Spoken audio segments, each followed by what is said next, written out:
જયરામ બ્રહ્મચારી, જેમણે મારે ઘેર આવજો છોગલાધારી આ થાળ બનાવ્યો છે, મહારાજની અંગત સેવામાં પણ રહેતા, એમણે પણ ગુણાતીતાનંદ સ્વામીનો મહિમા ગાયો. ચાલો સંતો જાઈએ ગઢ જૂને રે, આજ એમ જણાય છે મુને, એ અક્ષર નર દેહ પામી રે, જેને વંદે સૌ ધામ ધામી રે, એ છે ગુણાતીતાનંદ સ્વામી. તો આ બધા શ્રીજી મહારાજના મળેલા સંતો હરિભક્તો તે અક્ષર બ્રહ્મ જાણતા. ત્યાર પછીની ત્રીજી પેઢી વિહારીલાલજી મહારાજ.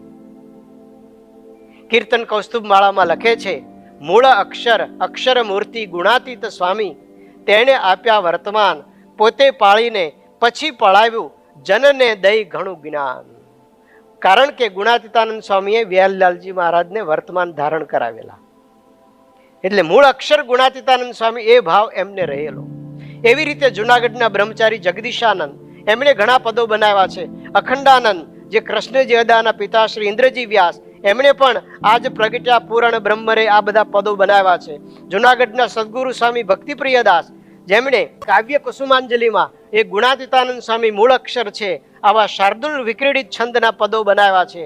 ગુણાતીતાનંદ સ્વામીના અંગત શિષ્ય બાલમુકુંદ સ્વામી, હમણાં વાત કરી એ મુજબ સ્વામીના અક્ષરપણાના ઘણા પ્રસંગો એમણે નોંધ્યા છે. ગુણાતીતાનંદ સ્વામીના શિષ્ય માધવચરણ દાસ, એમના શિષ્ય કૃષ્ણચરણ સ્વામી, જે યોગીજી મહારાજના દીક્ષા ગુરુ, એ પણ સમર્થ મેધાવી વચન સિદ્ધ સદગુરુ હતા. એમનું પણ ઉપદેશ છપાયો છે. એમાં પણ ગુણાતીતાનંદ સ્વામીના અક્ષર બ્રહ્મપણાના અનેક પ્રસંગો લખાયા છે.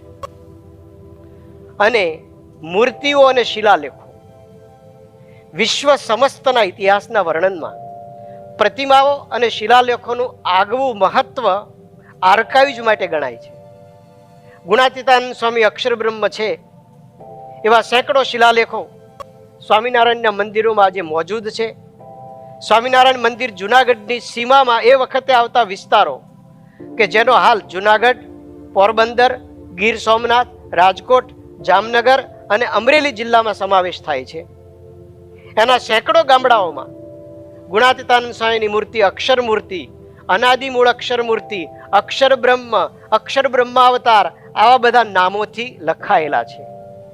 જેટલા ગામોમાંથી આપણને ફોટા મળ્યા એ ગામની યાદી પહેલા કહું છું. જુનાગઢ, રાજકોટ, અમરેલી, પોરબંદર, જામનગર, ગોંડલ, મેંદરડા, પાટસર, થાણા પીપળી, વેકરી, ભંડુરી, વેરાવળ, મોટા ગોખરવાળા, નાના ગોખરવાળા, માણાવદર, માંગરોળ, આંબલિયા, મોટી પાનેલી, બાલાગામ, અગતરાય, વંથળી, પાટી માણસા, વરજાંગ જાળિયા, વડવિયાળા, ગીર ગઢડા, ઉના, નારિયેળી મોટી, આડિયા કેરિયા, આડિયા, કેરિયા ચાડ, રામપર, દેવરાજિયા, ઈવનગર, ભેંસાણ, રબારિકા, પચપચિયા, અંબાલા, ઇટવાયા, ભાખરવાડ, ઉમેજ, પંચાળા, મેવાસા, ગુંદાસરા, પડવલા, તોરી, મોટી કુકાવાવ, નાની કુકાવાવ, જૂની અળિયાદ, નવી અળિયાદ, વડિયા, ભાયાવદર, કાળસરી, ખારચિયા, વિસાવદર, ચણાકા, સાસણ, કારંજ, કાલવાણી, ગડોદર, અજાબ, ગણોદ, લીંબુડા, થાણા પીપળી, પીપલાણા, કલાણા, સણોસરા વગેરે.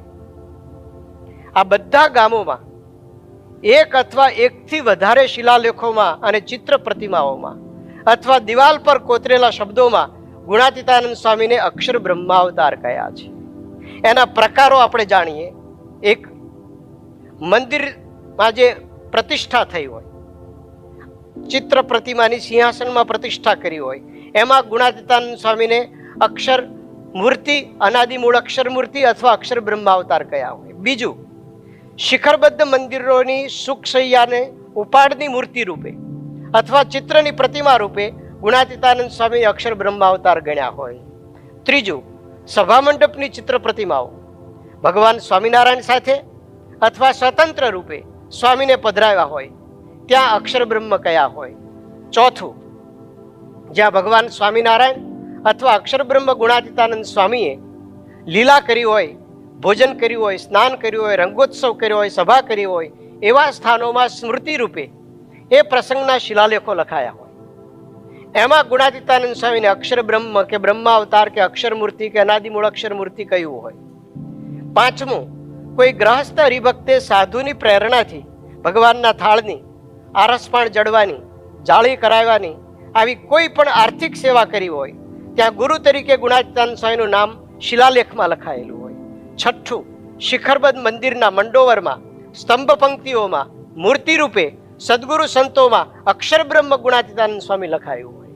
સાતમું, ગુણાતીતાનંદ સ્વામીના શિષ્યો જેવા કે બાલમુકુંદ સ્વામી, યોગેશ્વર સ્વામી, આ બધા સંતોની મૂર્તિઓ ચિત્ર પ્રતિમા, એમાં અક્ષર બ્રહ્મ ગુણાતીતાનંદ સ્વામીના શિષ્ય એમ લખ્યું હોય. અને આઠમું, બાલમુકુંદ સ્વામીએ છપાવેલ અને ત્યાર પછી છપાયેલ સ્વામીની વાતો, એ સ્વામીની વાતોમાં અક્ષરમૂર્તિ ગુણાતીતાનંદ સ્વામીની વાતો એવું એ વખતે લખાયું હોય.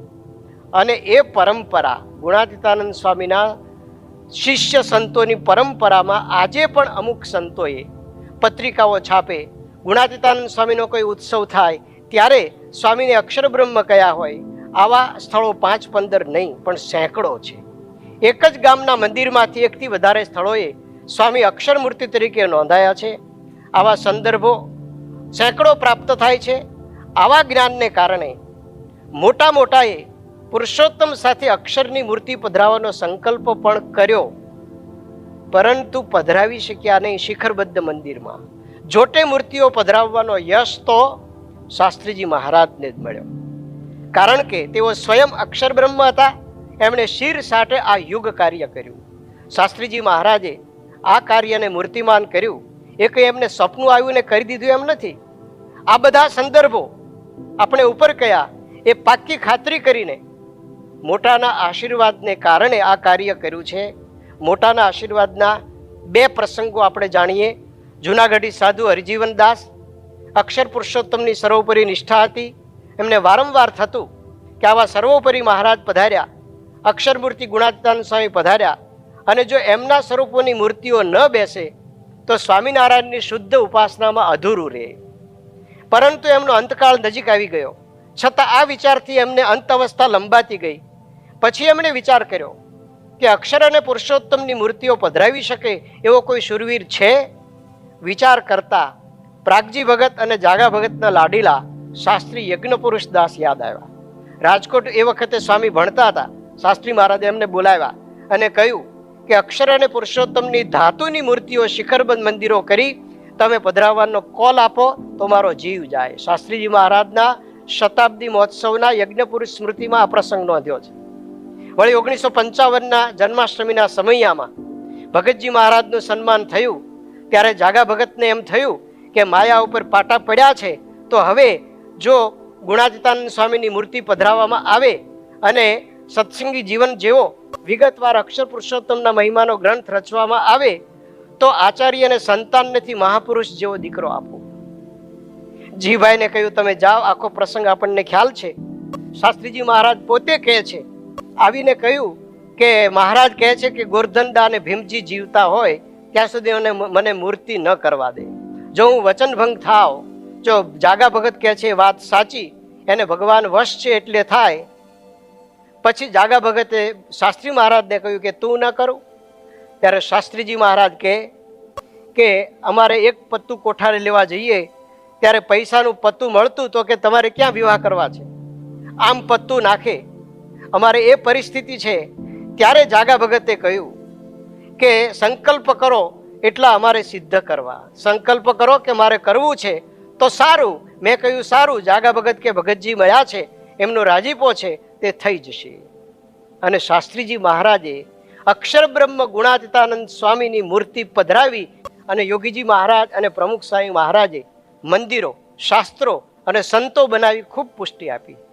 અને આજે આપણી સામે બિરાજમાન, આપણને નિરખનાર, આપણને જોનાર, આપણે જેના દર્શન કરીએ છીએ એવા મહંત સ્વામી મહારાજ આરતી, મંત્ર, શાસ્ત્ર અનેક રીતે અક્ષર પુરુષોત્તમની પુષ્ટિ કરી રહ્યા છે. પ્રકાશની ગતિએ અક્ષર પુરુષોત્તમની વાતને એ આગળ વધારી રહ્યા છે. તો એવા અક્ષર પુરુષોત્તમ મહારાજ આપણને મળ્યા તો આપણે શું કરવાનું? આપણે એમની આજ્ઞા પાળી, એમનામાં નિષ્ઠા જોડી, જીવ જડી અને સમ સુહૃદય ભાવ સાથે એમને રાજી કરી શકીએ અને બીજાને આ વાત કરી એને પણ અક્ષર પુરુષોત્તમને નિષ્ઠા કરાવી શકીએ. એ જ પ્રાર્થના.